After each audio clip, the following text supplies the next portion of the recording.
Az şunu vakayla bu tuttudan. Buğdayda yutmuşku. Hemmeye esselamu aleyküm. Sen buğdayda yürsen dedi, davay dedi. Azarak buğday çıksa ait dedi. Ötüremiz buraya dedi. Üstüne pul koyamız dedi, başka dedi. Alt duran adam onu cillemez ku.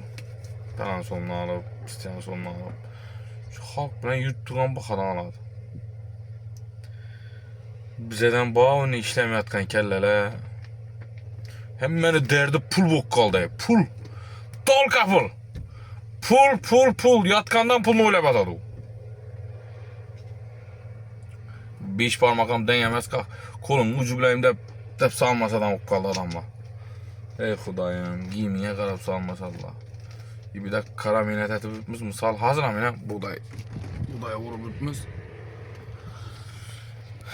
Könarak giyimde bir okatlanmakaya başka barsan güzelce da oturan 6 cora belki 2 kara minnet et 2 atıran adamını yaktırmıyordu. Lakin karasan arkasında tağdın krediti tuttu. Öyle inçesine yeter düşün. Töleşi gerek şun.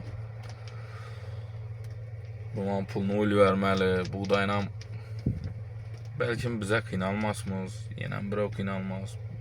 Biri kıynalar. Buğdayını bakasına, ananı bakasına. Şütermeyeniz makul benimce. Normal ne? Halk plan normal ne batır buğdayam. Şimdi doğru dekan ızgına kıynalışı mümkün. Maşakkatsız hiç nese bulmaydı. Ahmet emmeye. Sağ olamız, bay olamız.